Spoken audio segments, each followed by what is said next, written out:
This is an extract from Book 2 in the Claire Tanner series I write as J.J. Sullivan. Claire Tanner lives in Chester.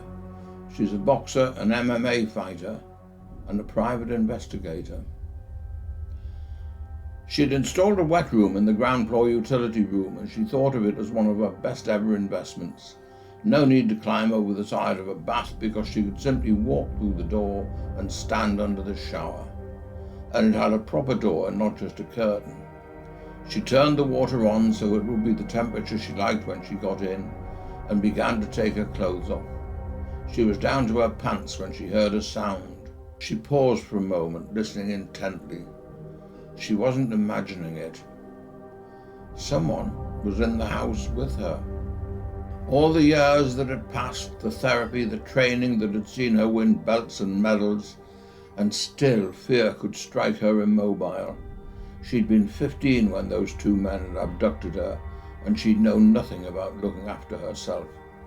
It was because of them, to make sure she'd never be so helpless again, that she'd taken up Brazilian jiu-jitsu. She was very good at it. And yet the sound of an intruder, and here she was, frightened, shaking and motionless. She shook herself. Forewarned is forearmed. She closed the wet room door so it would seem she was in there, took a cable tie from a drawer and looked at the space between the back wall and the freezer. If she breathed in and took care not to move, it would just about hide her. The sound of the shower would draw the intruder in here, and they wouldn't want to waste time in case she was already showered and out before they arrived.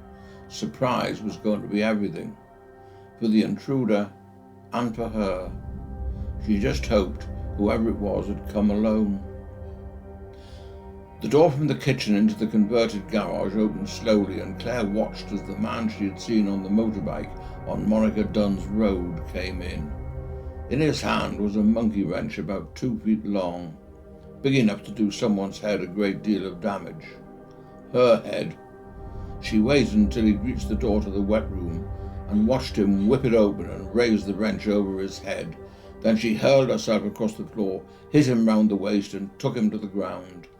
That's what you learned in BJJ. He was 6 inches taller than her and well muscled, but being on the floor instead of standing up dissipates a lot of that advantage, and surprise and lack of training between them take care of the rest.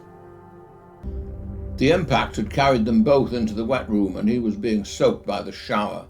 Before he could move, she'd wrapped the cable tie around one of his wrists behind his back, pulled the other to it, and rendered both wrists immovable. Then she dragged him, soaking wet as he was, out of the wet room, took another cable tie from the drawer and tied his ankles together. Then one more tie, and he was secured to the radiator. He wouldn't be going anywhere now. She looked down at him. How did she feel now that it was all over? Jubilant, no doubt about that. She'd met the threat and dealt with it. All those years of training had paid off. It was as though the two men had reappeared in her life, and this time they'd got more than they bargained for. But that wasn't all she felt. Fury coursed through her. If she let it, it could make her do things to this man that she'd never be able to justify in front of a jury. How dare he break into her home? Who the hell did he think he was dealing with? For his part, he was staring at her as though he didn't believe what had just happened to him. "What's the matter?" she said. "Never seen a woman in her knickers before. Serena a bit modest, is she?" "How do you know who I am?" "Finding things out is what people pay me for, Charlie. You want to tell me what you thought you were doing?"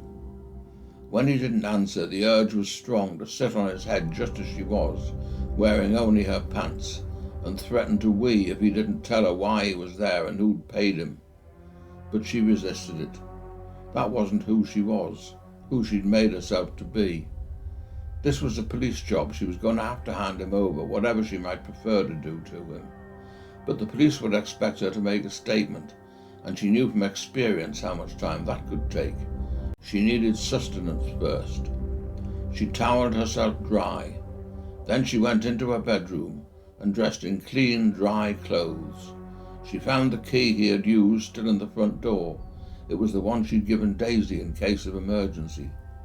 She buttered some of the French stick and ripped a leg from the cold roast chicken. When she'd eaten both, she dialed 999. She'd save the rest of the meal until all the formalities had been observed.